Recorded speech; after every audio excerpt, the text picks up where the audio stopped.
Ito po mga kalingap, nandito po kami sa pinangyarihan ng aksidente ni Kalingap Indiano. Tatay Robin po mga kalingap, ayan po. Tinitingnan po namin yung kanyang kotse, darog po mga kalingap.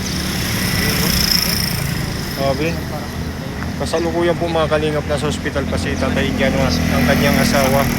At kinakabot pa po sila ngayong umaga doon mga kalingap. Ayan po, tingnan po natin mga kalingap. Ayan po mga kalingap. Ayan po kung makikita ng mga kalingap.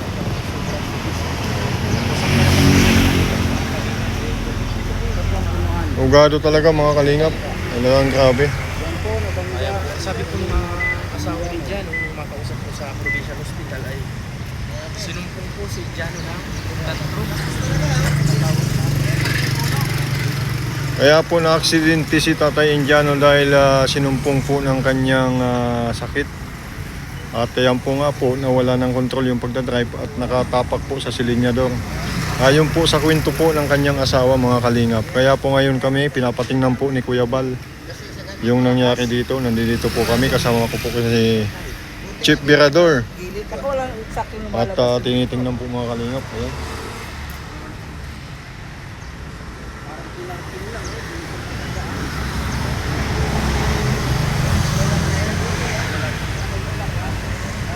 Yan po mga kalingap, si Chief Virador. Tinitingnan yung kotse. Grabe mga kalingap.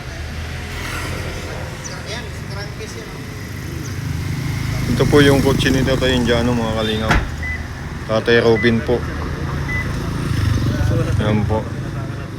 Ang aksidenteng nangyari po kanina. Sama po niya ang kanyang asawa. Ayan.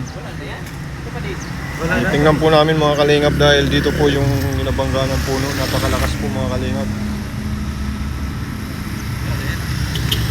Meron ba ito? Idikit ko sa tricycle ko. Grabe lakas. Bilis na natakbo no? Ano sa palagay mo yung pagkakabangga nito napakalakas? Sabi daw po nung asawa, nakausap ko po sa loob ng hospital.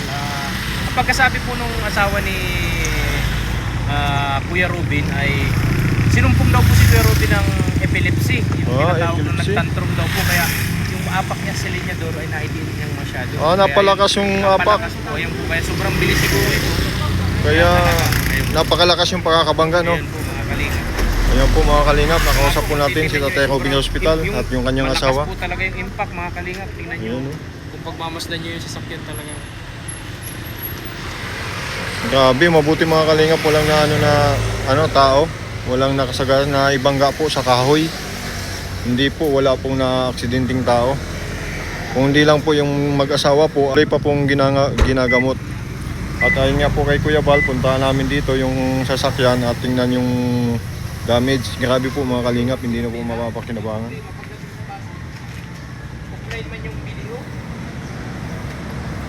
Bangga ni Tatay Robin at ng kanyang asawa.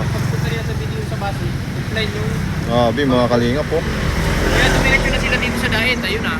Kaya sabi ng asawa, kapag nagpamili ko naman yung yan, wala yung sakit na parang nagtatro, epilepsy. Sinong daw, kaya pa dito.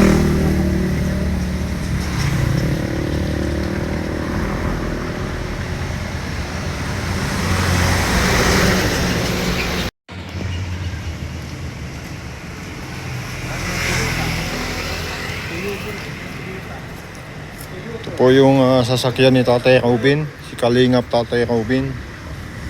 Ang kanyang ay Indiano. Ayan po mga kalingap.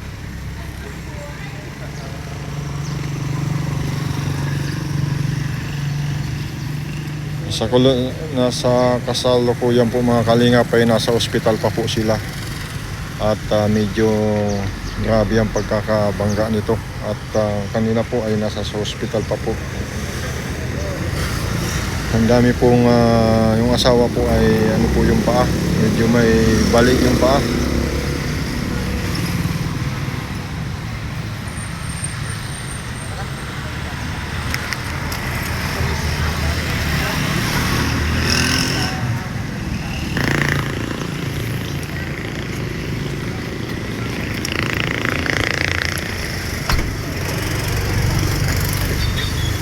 Ayan po mga kalingap, alis na po kami mga kalingap. Ito natin yung mga pulis mga kalingap. Ayun, oh. Checkpoint po sila mga kalingap dahil sa nangyaring banggaan po mga kalingap kanina. Nagkaroon po sila ng checkpoint. Sabi po mga kalingap po. Ayan po mga kalingap, nagka-checkpoint po sila dito kasi may nangyaring banggaan din. Nabangga dito kaninang hapon. Ayan. Ayan po mga kalingap. Pabalik na po kami ng Di pa gaanong gas-gas sana yung sasakyan. punta po kami ng police station Ano, at di pa gaanong gas-gas.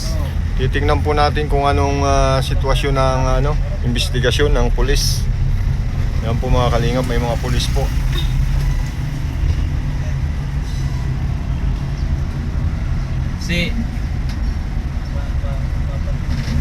Ayan po mga kalingap, may mga pulis po dyan mga kalingap. Ano kayo? Balik na kayo! Balik! Balik yung mga kulurum! May helmet pero wala yung lisensya. Ayan po mga kalingap. Pag inisa-isa talaga niya, dali talaga Punta po siya. kami ngayon mga kalingap sa police station para tingnan natin at Ayun, balik po likuan sila tayo dito, sa may ospital. shortcut na eh. Alabas mo doon sa Weber House. Dito, dito. Si Tatay Robin, kawawa naman po mga kalingap si Tatay Robin, oh. Malakas talaga yung pakakabangga, no? Sobra. Swerte pa rin at ganun lang ang nangyari sa mag-asawa. Pero Kaya lang po ay fracture ang buto ng asawa ni Kuya Ruben. Yung buto niya sa paa ay bali yung dalawang buto po. pumasok ka Kaya, doon sa loob, pumasok ka sa loob. Nakita Ayan po. natin mga kalinga. Nakita natin ang sitwasyon ng mag-asawa. Grabe ba? Malala ba? Malala? Ay sabi po ng doktor ay hindi daw po pwede na. Iko-confine talaga. Oh. Si Kuya Ruben po, yung buto niya sa ganitong isa, yung parang hanger natin, naputol din po yun. Putol. Kalinga. Putol po yung ni Kuya Ruben. Kaya, kawawa naman. Antay pa naman yung mga anak nila dun sa kanila, sa pambuhan. Withdraw lang sana daw ng pera. Kaya lang ay pagpunta sa basod, ay sarado man yung video. Kaya dumiretso na sila dito sa Dait. Ay habang binabaybay nila ang Dait dyan sa boundary, ayun na nga po mga kalingap. Sinumpong na po si Kalinga Indiano Bicolano sa kanya. May pala si Kalinga Indiano. May sakit po na ang tinatawag dito yung epilepsy. Oo. Sabi ng asawa niya. Grabe, no? Grabe yan ang masaklap yung Sinumpong natin, po ay napadiin na masyado yung apak na silinya doon. Kaya yun. Mabuti nga ka mo walang nabangga na tao. Ayun po. Oo. Oo. Kawi sa Kahit pa paano ay pa rin. sa kawi na ibangga yung sasakyan. Di baling yun, mawasak yung sasakyan, wag lang yung makadisgrasya ka ng ibang tao, kaya silang dalawa yung Ayan. Ayan. tawag dito, madisgrasya ng okay na yung ganun. Di baling yung sasakyan, napapalitan naman yung sasakyan eh. Wag lang yung mga kalingap, yung tao kasi ngayon may nag-aantay ng mga anak sa kanila. Hindi naman alam ng mga anak na ganun ang mangyayari. Mga kalingap, kaya nakakaawa din yung mag-asawa tsaka si Kalingap Indiano Bicolano. Ayan po mga kalingap, update po natin yan sa ating kasama, si Kalingap Tatay Robin. Ayan po. Ngayon po mga kalingap ay tutuloy pa rin po kami sa ospital at iano po natin ang update ni Tatay Indiano at sa kanyang asawa. Hanggang dito muna tayo mga kaibigan.